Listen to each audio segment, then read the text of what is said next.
Hello everyone. तो आज मैं आप लोग को वाटर वेपर पढ़ाने वाली हूँ। जल वाष्प और वाष्पीकरण, एवोपरेशन ड्राइंग। तो ये एवोपरेशन का ड्राइंग है। ये एक स्टोव है, मतलब गैस है, उस पर एक पानी चढ़ा हुआ है, नीचे से हीट दे रहे हैं 100 डिग्री का। तो उसके बाद वो पानी बदल रहा है, मतलब कि जैसे कि इसको टेम्परेचर देते हैं तो वो पानी भाप में बदल जाता है, वेपर में। तो वाष्पीकरण किसे कहते हैं मैं आपको बहुत अच्छे तरीके से बताऊंगी, क्वथनांक और वाष्पीकरण।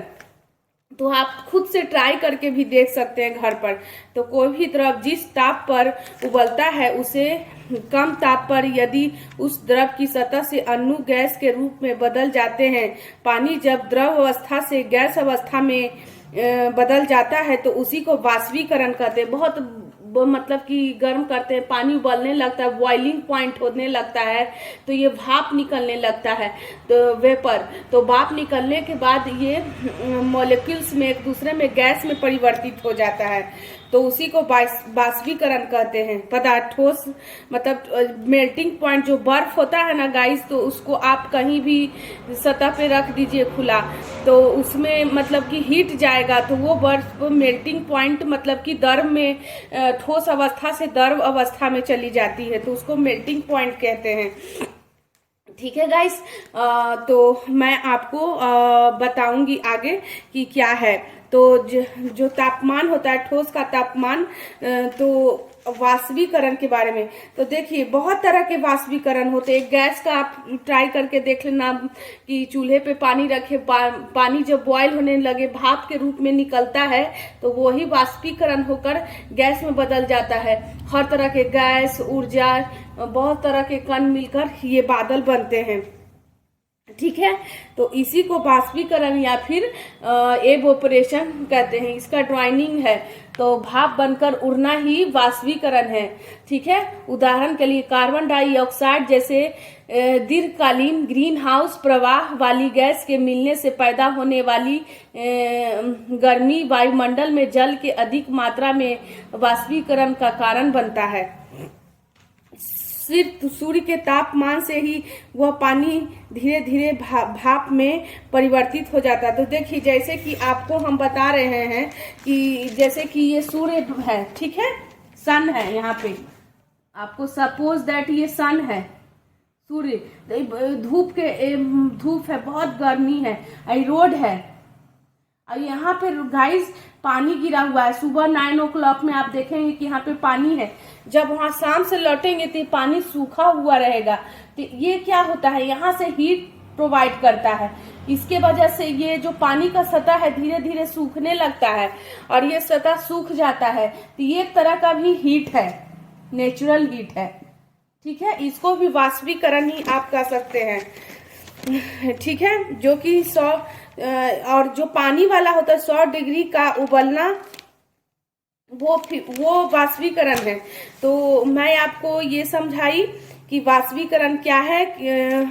ठीक है, उसके बाद फिर आपको एक कपड़ा सूखना भी, जब आप सुबह में कपड़ा सूखने छत पर देते हैं, ये कपड़ा है सपोज दैट, ठीक है, ये कपड़ा है, आप कपड़ा सूखने के लिए छत पर दिए हैं, तो देखते हैं शाम को आते हैं तो पूरा कपड़ा सूखा हुआ रहता है।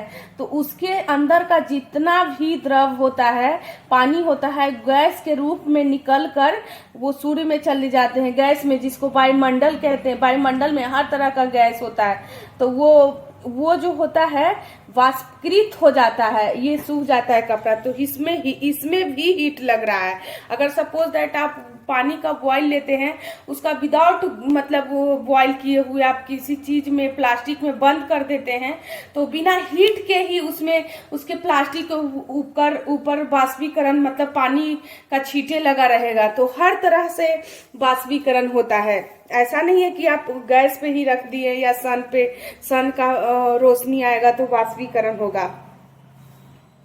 देखिए जिस सतह का क्षेत्रफल ज्यादा होगा उसका वाष्पीकृत सतह का क्षेत्र, गर्मियों के दिनों में कपड़े जल्दी सूख जाते हैं। जैसे गर्मियों के दिनों में तो टेम्परेचर ज्यादा रहता है ना, इसलिए ठंडे के दिनों में कपड़े सूखते ही नहीं है, सूर्य उगता ही नहीं है, तापमान ज्यादा है, मतलब कि नमी रहती है, तो उसी वजह से नहीं सूखते हैं। ठीक है, यही सब गाइस है कि वाष्पीकरण। तो आप वाष्पीकरण का देख सकते हैं कि यहाँ से हीट मैंने दिया, वो पानी गर्म हो रहा है, वेपर के रूप में निकल रहा है, वाष्पीकरण हो रहा है, तो ये वो वाष्पीकरण गैस के रूप में परिवर्तित हो जाते हैं। तो इसी को वाष्पीकरण या एवोपरेशन या क्वथनांक कहते हैं। ठीक है, एवोपरेशन ड्राइनिंग। तो एवोपरेशन क्या होता है? वाष्पीकरण होता है। कंडेंसेशन घनीकरण होता है। प्रिसिपिटेशन अवक्षेपण होता है। और ट्रांसपिरेशन वाष्पोत्सर्जन, पौधे का मतलब उगना, मतलब पौधे को उगना या पसीना आना। ट्रांसपिरेशन, जहाँ ज्यादा पेड़ होते हैं वहाँ ज्यादा वाष्पीकरण होते हैं। वहाँ मतलब पहाड़ों में जंगल है, जब सूरज, नदी, महासागर के पानी को गर्म कर देते हैं तब भाप बनता है और वह हवा में ऊपर उठ जाता है। इस प्रक्रिया को कहा जाता है वाष्पीकरण, एवोपरेशन। वाटर साइकिल का पहला चरण है पानी गर्म करना को ही कहते हैं। जैसे ही पानी गर्म होता है, भाप ऊपर उठते हुए देखते सकते हैं। जब यह भाप आसमान में पहुंचता है, पानी को नन्ही नन्ही बूंदों में बदल जाती है। जैसे कि गाइस देखिए, ये भाप है, तो ये नन्ही नन्ही बूंदे में हर मोलिक्यूल्स में बदल जाएंगे। ठीक है, गर्म करेंगे, हर तरह के मोलिक्यूल्स में बदल बदल कर ये भाप बनकर गाइस पानी की बूंदे और गैस मोलिक्यूल साथ मिलकर बादल बनते हैं, बादल बन जाते हैं। ठीक है, वर्षा होती है, सब इसी के कारण है, बादल बनते हैं। इसे कहते हैं घनीकरण। जब ये बादल बनकर जाते हैं ना, बनते हैं, तो उसे घनीकरण कहते हैं। कंडेंसेशन, घनीकरण, एक गर्म पानी रखा है, उस पर ठंडा प्लेट रखिए ऊपर से। जब हम ढक्कन प्लेट खोलेंगे थोड़ी थोड़ी देर बाद, तो उसके ऊपर पानी के बूंदे होगी। जैसे कि ये इसको आप ढक देते हैं प्लेट से, तो प्लेट के ऊपर जो बूंदे रहती है ना गाइस, उसके ऊपर जो बूंदे रहती है घनीकरण कहलाती है। कंडेंसेशन, जब बादल ज्यादा भारी हो जाता है और पानी नहीं रख सकते तो वह फट जाते हैं। मतलब कि ये सारी चीजें बहुत ज्यादा टेम्परेचर, ऐसा थोड़ी कि एक ही स्टेट में ये सारी चीजें हो रहा है। मध्य प्रदेश में, यूपी में, बिहार, हर तरह के स्टेट में पानी को बॉईल करते हैं, बहुत सारी यूज में पानी को। या फिर सन अपना टेम्परेचर देता है तो कपड़ा सूखता है, हर स्टेट में हो रहा है। तो प्रकृति का नियम है, पानी को यूज ही हम लोग करते हैं। तो उसका गैस अगर आसमान में भर जाता है तो वो बादल फट जाता है। फटने के कारण ही उसे कहते हैं कि वर्षा होना। ठीक है, तो ओला, बर्फ निकलते हैं, इसे कहा जाता है अवक्षेपण, प्रिसिपिटेशन। जैसे जैसे बारिश होने लगती है, पानी इकट्ठा होने लगते हैं महासागरों, झीलों और नदियों में, इस मिट्टी के जरिए भी जमीन में जाते हैं। अब जमीन में जाता है और बन जाता है ग्राउंड वाटर। वाटर साइकिल एक तरह की प्रक्रिया होती है वाष्पीकरण, घनीकरण, अवक्षेपण की। ठीक है, तो वही गाइस मैं आप लोग को समझाई कि वाष्पीकरण होता क्या है। क्वथनांक जो होता है, बॉइलिंग पॉइंट। बॉइलिंग पॉइंट एक वह स्टेज है जहां पर लिक्विड को गर्म किया जाता है, लिक्विड कन्वर्ट होता है गैस स्टेज में। कोई भी हीट लेवल नहीं है, हम लोग गर्मी से डिफाइन नहीं कर सकते। इतना गर्म हो ना कोई भी चीज बॉयल होगी या पूरी तरह से बेस्ट होता है। उसे प्रेशर पर, वातावरण पर एक प्रेशर, उस पर कितना प्रेशर बनाए हुए हैं, जितना प्रेशर बनाएंगे उतना बॉइलिंग पॉइंट का हीट बढ़ेगा। उतना जितना कम बनाएंगे उतना कम होगा, जितना ज्यादा प्रेशर होगा उतना ही वो बॉयल होगा उस चीज को बॉयल होने के लिए। तो लिक्विड से गैस में होगा, स्टेज चेंज होंगे, पानी के वाटर वेपर बनते हैं। ठीक है, मतलब लिक्विड से आप उसको हीट देंगे तो वो वाटर वेपर बनते, पानी भाप बनते हैं। वो पूरा लिक्विड वाटर गैसीय फॉर्म में कन्वर्ट हो जाएंगे। वो बोलना मतलब लिक्विड स्टेज से गैसीय स्टेज में कन्वर्ट होना ही उसको मोलेकुल इतना फास्ट हो जाता है। पर पानी देखते हैं, हीट देने लगते हैं तो पानी गड़ गड़ गड़ गड़ भाप मतलब उबलने लगते हैं। तो वो मोलेकुल इतना फास्ट हो जाता है कि वो गैस में परिवर्तित। अब देखिए गाइस, आप लोग को बताएंगे कि मेल्टिंग पॉइंट भी होता है, बॉइलिंग पॉइंट में डिफरेंस क्या है। तो आप लोग को देखिए, ये है मेल्टिंग पॉइंट,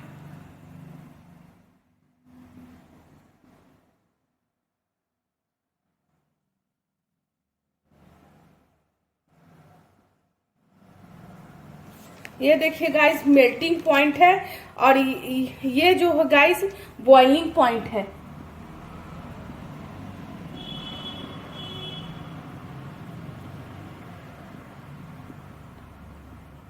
सपोज दैट यहाँ डिफरेंस आप देखिए, तो मेल्टिंग पॉइंट क्या है, एक तरह का बर्फ का टुकड़ा है, ये एक तरह का ये बर्फ का टुकड़ा है, ठीक है। आपको मैं समझाने के लिए बोल रही हूँ, ये एक बर्फ का टुकड़ा है, एक प्लेट में रख दिए, ठीक है गाइस, एक प्लेट में रख दिए हैं, धूप में रख दीजिए, कहीं भी आप रख दीजिए, बाहर निकाल कर रख दीजिए। और ये जो है गाइस, ये जो है इसको हीट दे रहे हैं अपन, ऊर्जा दे रहे हैं, ये वाटर है। इस वाटर को आप गैस के चूल्हे पर रख दीजिए, ठीक है गाइस। ये एनर्जी, ये वेपर निकल रहा है, तो दोनों में डिफरेंस क्या है, बॉइलिंग पॉइंट, मेल्टिंग पॉइंट।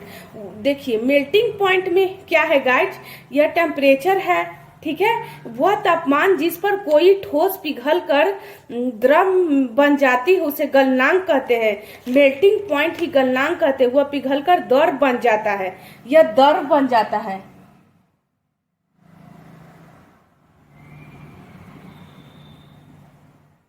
गलनांक, मेल्टिंग पॉइंट,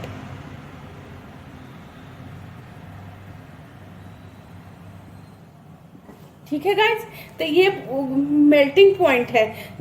गलनांक हमेशा ठोस ही होता है, जो कि द्रव अवस्था में होता है, ठोस का गलनांक होता है, ठीक है। ऐसा टेम्परेचर जिस पर ठोस पिघलकर द्रव बन जाता है उसे मेल्टिंग पॉइंट कहते हैं। मतलब कि ठोस पिघलकर द्रव बन जाता है,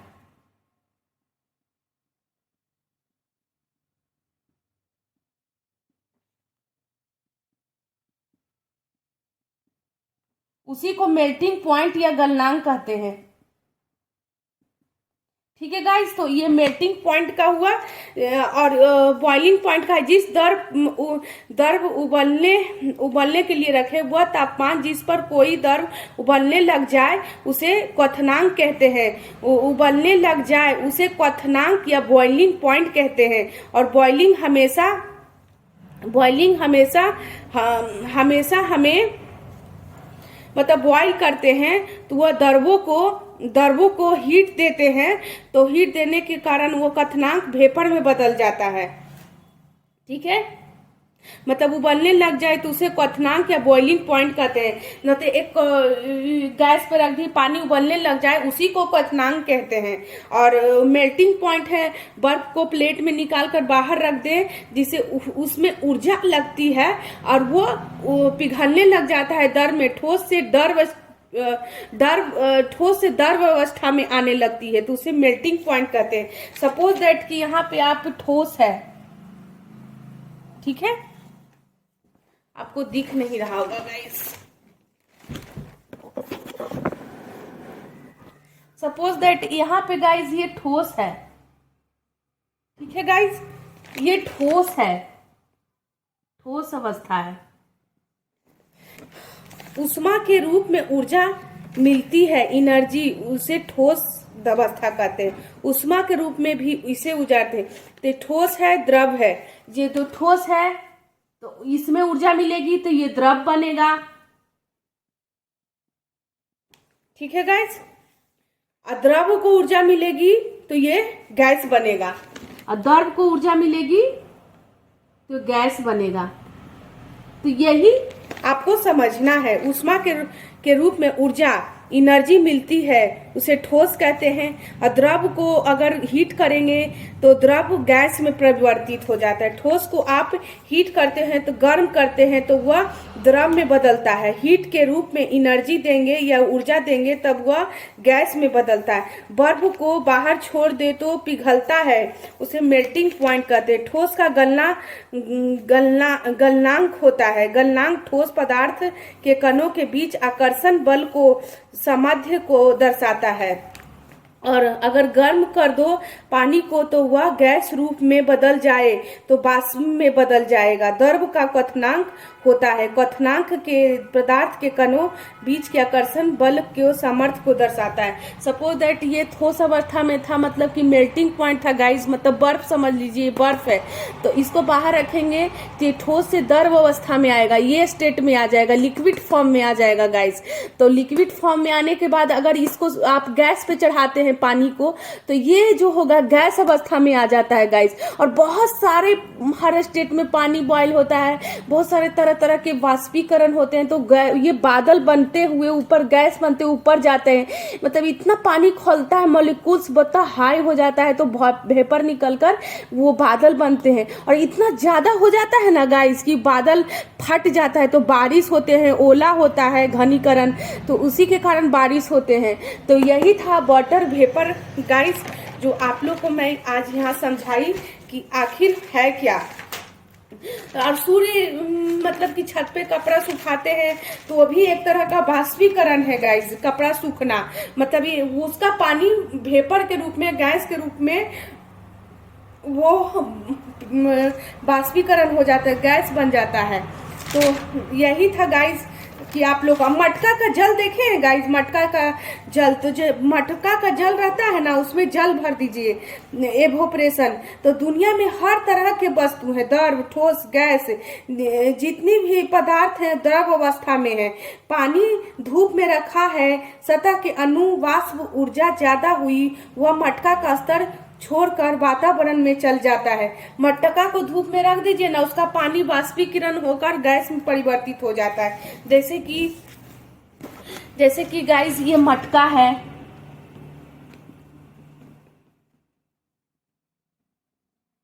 ठीक है गाइस। इसमें क्या है गाइस कि जल है, आपको दिख रहा है गाइस।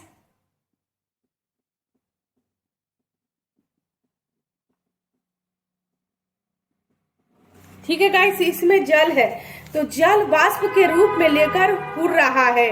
उसको उष्मा प्लस जल प्लस हीट, उष्मा प्लस जल प्लस हीट, उष्मा प्लस जल प्लस हीट, ये तीनों मिल रहा है, तीनों फॉर्म, ठीक है। इसी से तो गैस में बदलता है। तो उष्मा प्लस जल प्लस हीट के कारण भाप में बदल जाता है, यही भाप में बदल जाता है।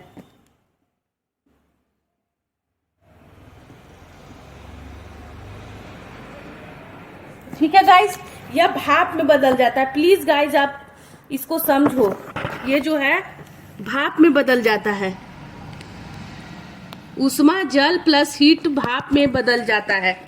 तो ये जो भाप में बदलता है ना गाइस, उष्मा प्लस जल प्लस हीट दोनों लेकर, जल प्लस हीट दोनों लेकर उड़ जाता है। हीट और जल दोनों लेकर उड़ जाता है।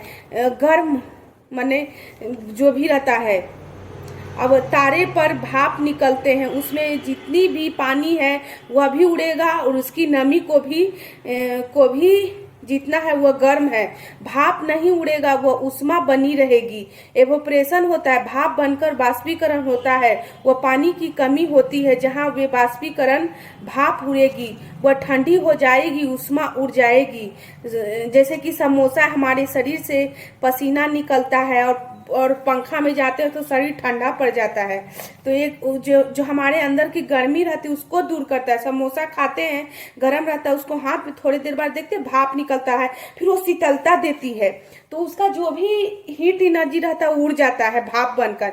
भाप बनेगा तब पानी का टेम्परेचर ठंडा लगने लगेगा, वाष्पीकरण उड़ेगा। जितना ज्यादा वाष्पीकरण होगा उतना ज्यादा पानी ठंडा होगा। तो मटका, ये मटका है, इसमें भी उष्मा प्लस जल प्लस हीट लगता है तो मटका गैस में। तो मटका जो इवेपोरेशन वाष्पीकरण, दुनिया में हर तरह के वस्तु द्रव ठोस गैस, जब भी कोई पदार्थ द्रव अवस्था में है, पानी धूप में रखा है, सतह के अणु से वाष्पीकरण ऊर्जा ज्यादा हुई है, वो मटका का स्तर छोड़कर वातावरण में चले जाते हैं। ठीक है, चले जा कोई भी द्रव जिस ताप पर उबलता है उसे कम ताप पर यदि उस द्रव की सतह से अणु गैस के रूप में बदल जाता है। पानी जब द्रव अवस्था से गैस अवस्था में जाता है, इसी को वाष्पीकरण कहते हैं। जैसे कि पानी है तो धूप में तो ये भाप बनकर द्रव अवस्था से ठोस मतलब भाप बनकर ये जाएगा तो गैस बनेगा और ये वाष्पीकरण हो जाता है, रूप में बदल जाता है। पानी जब द्रव अवस्था से गैस अवस्था में जाती है, इसी को वाष्पीकरण कहते हैं, इसको वाष्पीकरण कहते हैं। ठीक है, जैसे पदार्थ ठोस, संघलन, मेल्टिंग, द्रव, गैस। ठोस से ठोस अवस्था से संघलन, मेल्टिंग पॉइंट से लिक्विड फॉर्म में आएगा, फिर गैस बनेगा। ठोस, संघलन, ठोस, द्रव, गैस। तो तापमान, ठोस का तापमान द्रव में आएगा, द्रव का गैस में बदलेगा। यही याद रखिए, सब एनर्जी के कारण, ऊर्जा के कारण। पदार्थ की अवस्था ठोस, द्रव, गैस तापमान से भरा है। ठीक है, क्वथनांक, बॉइलिंग पॉइंट द्रव गैस में बदल जाता है। द्रव जैसे कि द्रव है जो गैस में 100 डिग्री तापमान पर हीट होता है, गर्म किया जाता है, वो गैस अवस्था में हो गया है। यह तापमान क्वथनांक कहलाता है। हर द्रव का अपना क्वथनांक होता है जिससे वह परिवर्तन दिखाता है। जैसे छत पर आप कपड़ा सुखाते हैं तो वह तरह का एक वाष्पीकरण या क्वथनांक होता है। वाष्पीकरण जैसे सूर्य का हीट लग रहा है आपको, यहाँ पे कपड़ा है, ठीक है, यहाँ सूर्य का हीट लग रहा है, ठीक है, हीट लग रहा है आपको, तो सिर्फ सूर्य के तापमान से ही वह पानी धीरे धीरे भाप में परिवर्तित हो जाता है। जो धीरे धीरे मोलिक्यूल्स बनते हैं, जल जल जल जल जल जल गाय, ये जो मोलिक्यूल्स बनते हैं ना, वो गतिशील, इसमें वाष्प बन जाता है, वाष्प बन जाता है। ठीक है, कपड़ा सूखने लगता है। अगर लेयर नहीं है तो वह ऊपर वाला वाष्प ही धीरे धीरे वाष्पीकरण होगा। सराउंडिंग एरिया क्या होता है? वाष्पीकरण, तापमान कम हो जाएगा, फिर शीतलता आसान आएगी, पसीना आएगा, पंखे में खड़े होंगे, जिससे पंखे से हीट लेना है वह तब वाष्प बन जाता है। वाष्पीकरण से शीतलता होती है, जैसे हीट खत्म हुआ तो जैसे धूप से आप नीचे आए, पसीना निकलेगा और आप शीतलता महसूस करेंगे सतह, तो वही है। तो ठीक है गाइस, आप लोग इतना समझ